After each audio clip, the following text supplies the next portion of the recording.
Hey everybody, I'm coming to you today with another writing tip. Some of you have been kind to share some feedback in the past about some of the writing thoughts I've shared, and I know you're working on projects, and I know what a labor of love it is to write a book or any kind of writing project. And so if I can share something that can be helpful to you to make your writing more effective, I want to do that. So you drop a comment if there's something you'd like to hear discussed in a future video. Maybe it can help you. I hope so. Some of this might just be my opinion, my own pet peeves, but no matter what kind of writing you're doing with nonfiction or fiction, which it's two totally different enterprises, but in either case, I think what I'm going to share today can be helpful. What I'm going to ask today is that you evaluate your writing to see if you are giving your readers the power to make their own evaluations and to have their own experiences. Now, here's what I mean. First thing is that when we are writing, many times, because we're writing for a purpose, especially with nonfiction, we do a little too much of the work for the reader.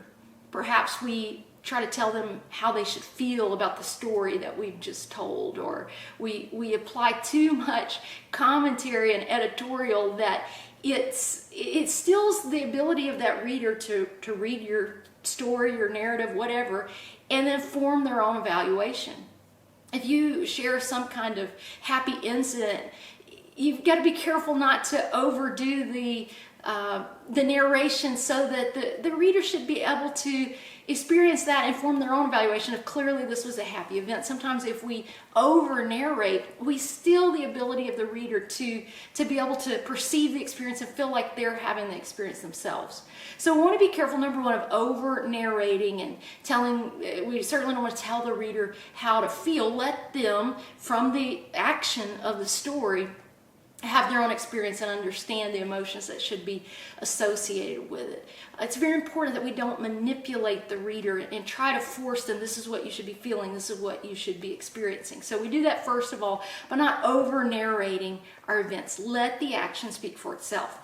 So closely related to that, point two, we need to be very careful of adjectives and adverbs. Now that may sound a little unusual because you go back to your elementary grammar and you got to learn all the parts of the sentence, right? And so one of the things that we think creative writers and good writers do is they know all these big words and they can use all of these adjectives and adverbs. And I would make the argument and that's not the case. One of the things that I will cut when I'm editing most frequently would be adjectives and adverbs. Because again, I think that tells the reader what they should feel.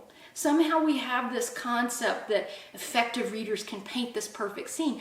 I think we overdo that. Let the reader form that picture themselves. If they want to picture that the horse was brown and the house was blue and really it was something, let them have that experience. We've got to be careful not to manipulate our readers. And I'll tell you the truth, I think many times we rely on adjectives and adverbs because we simply haven't picked the best verb. So it's not that I have some vendetta against adjectives and adverbs, but I think many times it's a crutch because we failed to work hard enough to get good, strong action verbs that tell the story for us.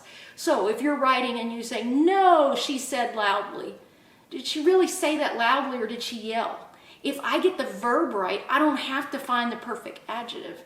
And many times it's those adjectives and adverbs that push that reader into having to, again, my language would be feel manipulated, but it might just be that they can't really just experience the story without these extra details.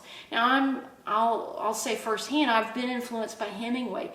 I like short sentences. I like direct sentences.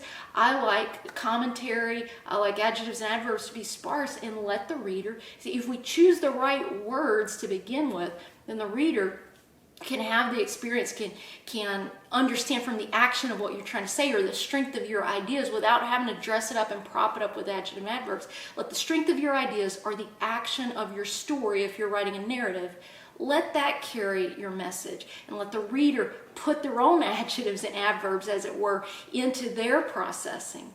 of your thoughts or your story. So just one short tip that I hope would help. Here's the practical way you can evaluate this. Go back through something that you've written. One writing mentor used to tell me I should be writing 1,500 words a day. I am not. But for you, whatever you've written recently, pull something you've written recently. Go through with a red pen or whatever, and just count the number of adjectives and adverbs. Then go through with a different color pen and circle or box all the verbs.